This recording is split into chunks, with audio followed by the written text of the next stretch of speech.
Hi, everybody. Today we're going to cover the results of the New Hampshire primary. We did do a nearly 5-hour stream last night, so thanks to everybody that showed up. And let's get right into the results. We're going to start with the Republicans. Not a shock, but Donald Trump has won. He's at 54.4% of the vote. Nikki Haley, she got 43.3%. So it did take a while for this vote to come in, but it looks like we're all done, over 95%. And Trump won most of these towns. If you want to see where they did their best, you could go all the way down here. It's a map that shows where they did their strongest. Haley was able to win a few places, but overall she was just outmatched by Trump. Now we'll talk more about what this means in a minute, but let's look at the other side. The Democrats. Some of the vote is still coming in. That's because Joe Biden was a write-in candidate, and right now he's in the mid-50s, but there's still a bunch of unprocessed write-in vote. But Dean Phillips is still over 19%, and we can't forget about Marianne Williamson. She's at 4.6%. So there's not a lot to say about the Democrats. The DNC did try to move the first primary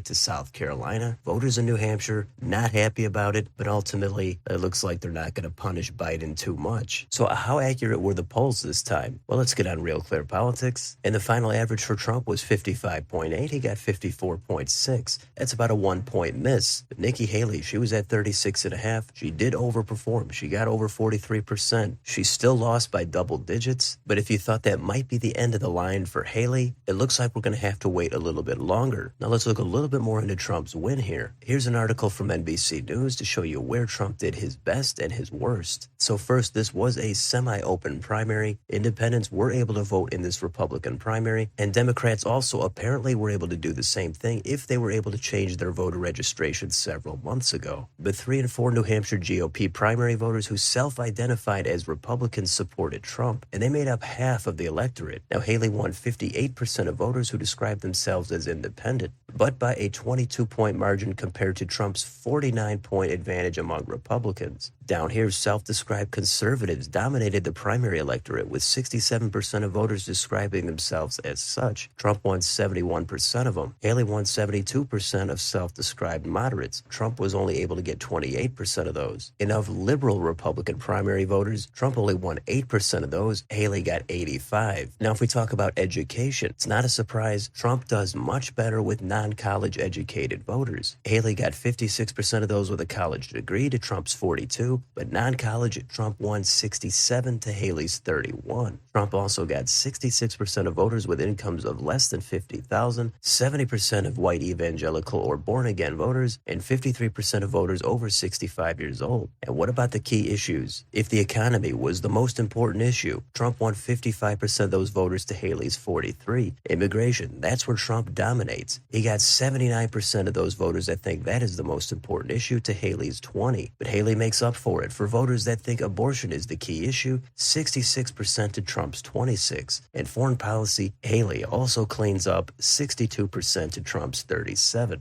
And last, Haley has made the case that she is best positioned to defeat Joe Biden in November, but just 14% of primary voters said that mattered most to them. And even among those voters, Trump still had the most support, with 59% supporting him and 39% backing Haley. So that's a look at what's happened in New Hampshire. Now here's the delegate tracker. Right now, Trump is at 32, Nikki Haley is at 17. So what's next for this primary? Well, on February 6th, we have the Nevada primary, followed by the Nevada Republican caucus on February 8th. The caucus is when the delegates will be given out. Now, Haley is not going to be on that ballot, so Trump is going to get all 26. But after the Virgin Islands, we've got the South Carolina primary on the 24th. And as you know, that is Nikki Haley's home state. She was the governor here. So where does she go from here? Well, she got in 3rd place in Iowa, lost by double digits in New Hampshire. She's not going to do anything in Nevada. The only thing left is South Carolina. It looks like she's going to take a page from the Dean Phillips campaign. Here, he says that he's going to keep this baby going. I don't know what their path forward is, but I suppose there are a lot of establishment voters that do not want to see Trump just cruise to the nomination. So if Haley drops out, then this race is over. It's tough to really imagine Haley's message. She has not had any success so far, so it's kind of tough to take her seriously on being an actual competitor. And if she does go all the way through South Carolina, that's going to be a whole month of Trump going after her relentlessly. And based on past people that have gone up against Trump, it just doesn't turn out well for any of those other people. Now, maybe Haley is going to be the exception and turn it around somehow, because we know Trump does have baggage. And also, I think a weakness for Trump is if he's going to come out and attack Haley, it doesn't really look good that he picked her to to be UN ambassador under his administration. So if she's so bad now, she must not have been that bad back then. But maybe she racks up some key endorsements, she gets donations flooding in an attempt to stop Trump. I just don't think it's going to happen. Trump has already racked up a ton of endorsements. He got Tim Scott, Vivek Ramaswamy, and Ron DeSantis. And I think Trump is mostly thinking about who he's going to pick as his running mate at this point. I think that's going to be a lot of the focus. So what lies ahead in this 2024 primary? Well, for the Democrats, they're actually having that South Carolina primary on February 3rd. I don't think there's going to be much to watch there. But the Republicans,